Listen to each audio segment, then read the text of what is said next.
तो शुरू करते हैं बिना समय गवाए हिंदी भाषा के इतिहास। ठीक है, तो पहले हम लोग देखते हैं आज का जो हमारा टॉपिक है क्या है।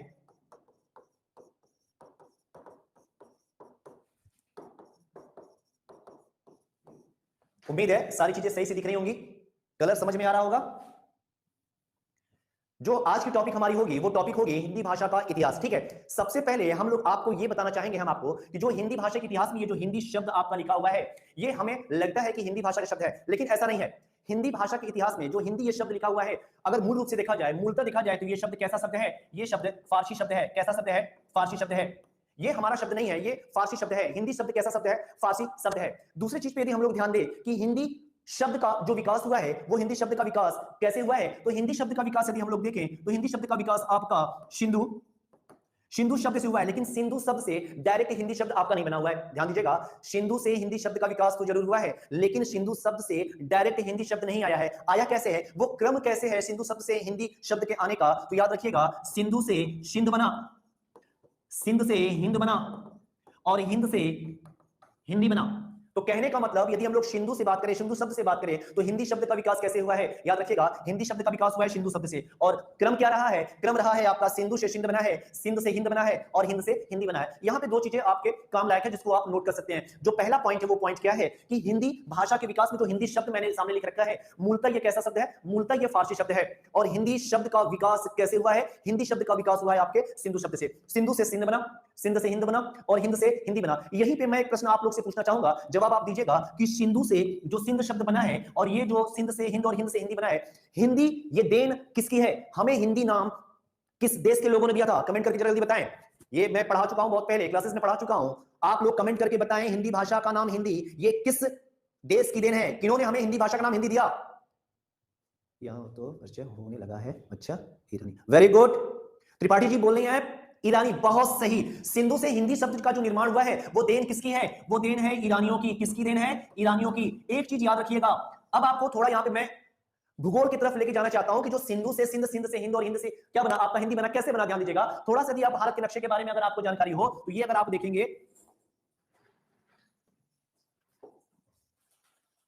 ये भारत का नक्शा अगर आप देखते हैं तो आपको मालूम होगा यहां से एक सिंधु नदी निकलती है जो इस एरिया में होती हुई भारत से होकर के पाकिस्तान की साइड जाती है, और सिंधु नदी के इधर का क्षेत्र जो पाकिस्तान में है और सिंधु नदी के इधर का क्षेत्र जो हिंदुस्तान में है, ये आपका सिंध प्रांत कहलाता है। क्या प्रांत कहलाता है? सिंध प्रांत कहलाता है। और इसी सिंध प्रांत को ही सिंधु से सिंध कहा गया और ईरानियों ने स को ह कहना प्रारंभ किया तो सिंध से हिंद बना, और हिंद में जब हमने ई प्रत्यय लगाया तो हमें क्या मिला? हमें अपना हिंदी शब्द मिला। क्या मिला? हमें अपना हिंदी शब्द मिला। ईरानियों के साथ यूरोपी भी ऐसा नहीं, ऐसा कुछ नहीं है। ठीक है, आप ये कह सकते हैं। हाँ रोहित गुप्ता, ये याद रखिएगा, यहां पे मैं जो सिर्फ बात कर रहा हूं वो मैं बात कर रहा हूं हिंदी शब्द के बारे में। मैं हिंदी शब्द के बारे में कह रहा हूं रोहित, मेरी बात पे ध्यान दीजिएगा। हिंदी शब्द ये देन ईरानियों की है, उन्होंने सिंध को हिंद कहा, स को ह कहा, तब जाके सिंध से हिंदी बनी है। और आप जो यूरोपी कह रहे हैं वो हिंदी भाषा का मिक्सचर है, क्योंकि हिंदी भाषा किस परिवार की भाषा है? भारूपी परिवार की भाषा है। तब वहां पे भारूपी में भारत और यूरोप का मिश्रण हो जाएगा। ठीक है, भावनाओं को समझिए, शब्दों में क्या रखा है। अच्छा ठीक है, समझ रहे हैं भाई, आपकी भावनाओं को भी समझ रहे हैं, लेकिन शब्दों को भी समझना पड़ेगा। सब लोग भावनाओं में नहीं बह पाएंगे, है ना।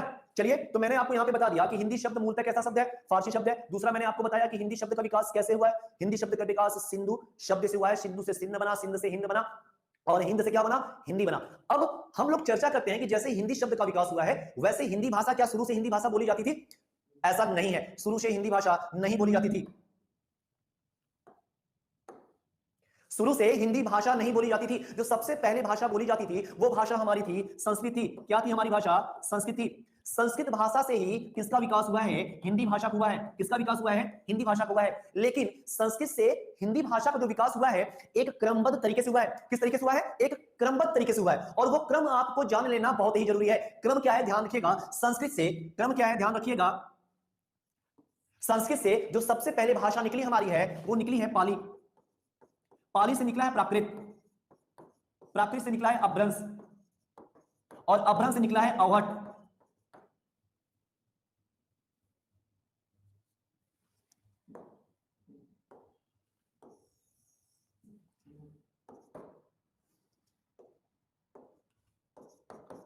अपभ्रंश से निकला है अवहट और अवहट से हमारा निकला हिंदी।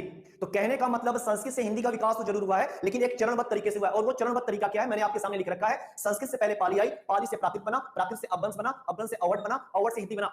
लेकिन यहां पे जो आपके ध्यान देने वाली बातें, वो ध्यान देने वाली बातें क्या है? याद रखिएगा, यदि आपसे हिंदी को छोड़ करके और किसी भी भाषा के बारे में, उसके विकास के बारे में चर्चा करें तो सबसे पहले पहले संस्कृत, पाली, प्राकृत, अपभ्रंश, अवध, हिंदी। ठीक है, तो सबसे पहले आपको ये याद रखना होगा कि किसी का भी जो विकास होता है उसके पहले पूर्वज से होता है। तो यहां पे यदि हम लोग देखें कि पाली भाषा का विकास किससे हुआ है, तो आप क्या कहेंगे, पाली भाषा का विकास हुआ है संस्कृत से। सेम वही कंडीशन यदि प्राकृत के बारे में पूछा जाएगा तो प्राकृत भाषा का विकास किससे हुआ है, पाली से। अपभ्रंश की बात की जाए तो अपभ्रंश का विकास प्राकृत से, अवध की बात की जाए तो अवध का विकास अपभ्रंश से। लेकिन यहीं पे आपको ध्यान देना है, जब हिंदी के बारे में चर्चा की जाती है कि हिंदी का विकास किससे माना जाता है, तो हिंदी के विकास हम लोग अपभ्रंश से, सॉरी अवध से ना मान के हिंदी का विकास किससे माना जाता है, अपभ्रंश से माना जाता है। ये तो हम लोग याद कर लेते हैं कि हिंदी का विकास अपभ्रंश से माना जाता है, लेकिन इसके पीछे की वजह क्या है ये जान जाइए। इसके पीछे की वजह यह है कि जो अपभ्रंश और हिंदी के बीच का अवहट का समय है, यह समय बड़ा कम समय रहा, बड़ा कम प्रचलित रहा। यही कारण है कि हिंदी के विकास को अवहट से न मान के किससे माना जाता है, अपभ्रंश से माना जाता है। कैसे, एक चीज मैं आपको बताना चाहूंगा, ध्यान रखिएगा। जैसे मेरे पिताजी किसान है, मेरे पिताजी किसान है और मेरे चाचा विधायक है। अब मेरे पिताजी किसान है और मेरे चाचा विधायक है, तो जाहिर सी बात है मैं किसके नाम से ज्यादा जाना चाहूंगा, मैं सबसे ज्यादा जाना चाहूंगा विधायक के भतीजे के तौर पे, न कि किसान के बेटे के तौर पे। ये बात आप लोग भी भली बात जानते हैं। यही रीजन है कि हिंदी का विकास जो है वो अवहट से नहीं माना गया है, हिंदी का विकास किससे माना गया है, अपभ्रंश से माना गया है। तो एक प्रश्न तो आपके परीक्षाओं में अक्सर ये लगातार पूछे जाते रहते हैं, क्या कि हिंदी का विकास किससे माना गया है। तो हिंदी का विकास किससे माना गया है भाई, हिंदी का विकास अपभ्रंश से माना गया है। लेकिन अगर यहीं पे चर्चा की जाए कि हिंदी की आदि जननी कौन है, आदि जननी, आदि का मतलब सबसे पहले, जननी का मतलब उत्पन्न करने वाली, मतलब हिंदी की आदि जननी कौन है, जहां से हिंदी उत्पन्न हुई है, वो लास्ट पॉइंट क्या है। तो लास्ट पॉइंट अगर आप देखना चाहेंगे तो हिंदी की आदि जननी कौन है, संस्कृत है। यहां पे गौर करने वाली एक और बात है, ध्यान में रखिएगा। गौर करने वाली बात क्या होगी कि हिंदी की आदि जननी के साथ साथ, हिंदी के आदि जननी के साथ साथ, चाहे अवहट हो, चाहे अपभ्रंश हो, चाहे प्राकृत हो, चाहे पाली हो, सबकी आदि जननी कौन होगी, सबकी आदि जननी संस्कृत होगी। यह बात आप अपने दिमाग में सेट करके रख लीजिए। यहां से दो प्रकार के प्रश्न हमेशा आपसे पूछे जाते हैं। प्रश्न नंबर पहला, हिंदी का विकास किससे माना जाता है, हिंदी का विकास माना जाता है अपभ्रंश से। दूसरा कंडीशन, आपसे यह प्रश्न पूछा जाता है कि हिंदी की आदि जननी कौन है, तो हिंदी की आदि जननी कौन है, संस्कृत है। जबकि हिंदी के साथ साथ सभी यहां पे जितनी भी भाषाएं हैं उन सभी की आदि जननी कौन होगी, उन सभी की आदि जननी आपकी संस्कृत होगी, है ना। तीसरे प्रकार के प्रश्न में बहुत अच्छा कांसेप्ट क्लियर करा रहे हैं गुरुजी वर्मा, अश्विनी चौधरी। चलिए बहुत बहुत धन्यवाद, आप लोग को समझ में आ रहा है, कोशिश मेरी यही है। आदि जननी संस्कृत, बहुत सही, संस्कृत ठीक है, ठीक है, बहुत सही, चलते रहिए। आपको ये कॉन्सेप्ट अभी बहुत क्लियर होंगे, एक एक पॉइंट एग्जाम के पॉइंट ऑफ व्यू से आपके कॉन्सेप्ट को क्लियर कराते चलेंगे, यही मेरा सबसे प्रमुख उद्देश्य रहेगा, ठीक है। अब यहाँ पे एक प्रकार का प्रश्न और पूछता है, वो प्रश्न क्या पूछता है, याद रखिएगा कि जो हिंदी भाषा का विकास संस्कृत के द्वारा हुआ है, संस्कृत से एक चरणबद्ध तरीके से हुआ है, इसमें आपसे यह पूछता है कि जो हिंदी भाषा का चरणबद्ध विकास हुआ है उसके चरणबद्ध तरीके किस रूप में सही है, किस रूप में गलत है। उसमें करता क्या है परीक्षक, आपके सामने चार विकल्प दे देगा, आपके सामने चार विकल्प दे देगा और आपसे पूछेगा, क्या पूछेगा कि दिए गए विकल्पों में से कौन सा विकल्प हिंदी के विकास के चरणबद्ध तरीकों को सही तरीके से प्रदर्शित करता है। जैसे मैं एक छोटा सा उदाहरण आपके सामने लिखा हूं, ध्यान दीजिएगा। जैसे मैंने पहले लिखा संस्कृत, मैंने लिखा प्राकृत, मैंने लिखा पाली, मैंने लिखा अपभ्रंश, मैंने लिखा हिंदी। फिर यहां पे मैं लिख दे रहा हूं पाली, यहां पे लिख दे रहा हूं प्राकृत, यहां पे लिख दे रहा हूं अवहट, यहां पे लिख दे रहा हूं अपभ्रंश, यहां पे लिख दे रहा हूं हिंदी। फिर मैं तीसरा विकल्प आपके सामने लिख दे रहा हूं पाली, प्राकृत, फिर लिख दे रहा हूं अवहट, फिर लिख दे रहा हूं अपभ्रंश, फिर लिख दे रहा हूं हिंदी। और चौथा विकल्प आपके सामने मैं लिख दे रहा हूं संस्कृत, प्राकृत, अपभ्रंश, अवहट, हिंदी। इस प्रकार के भी प्रश्न कई बार पूछे गए हैं। विकल्पों को एक बार आप ध्यान दे लीजिएगा कि अगर आपसे पूछा जाए कि हिंदी के विकास का जो सही कालक्रम है वो क्या होगा, जवाब दिला दीजिएगा नंदिता भारती डी। मैं भी चौकीदार दिख नहीं रहा, अच्छा ठीक है, कोशिश कर रहा हूं आगे से थोड़ा सा और बड़ा लिखने के लिए। ये सही है सर, डी सही है, चौथा नंबर सही है सर, ये 100% डी सही है। तो डी देख लेते हैं पहले, क्या डी सही है, डी देखते हैं।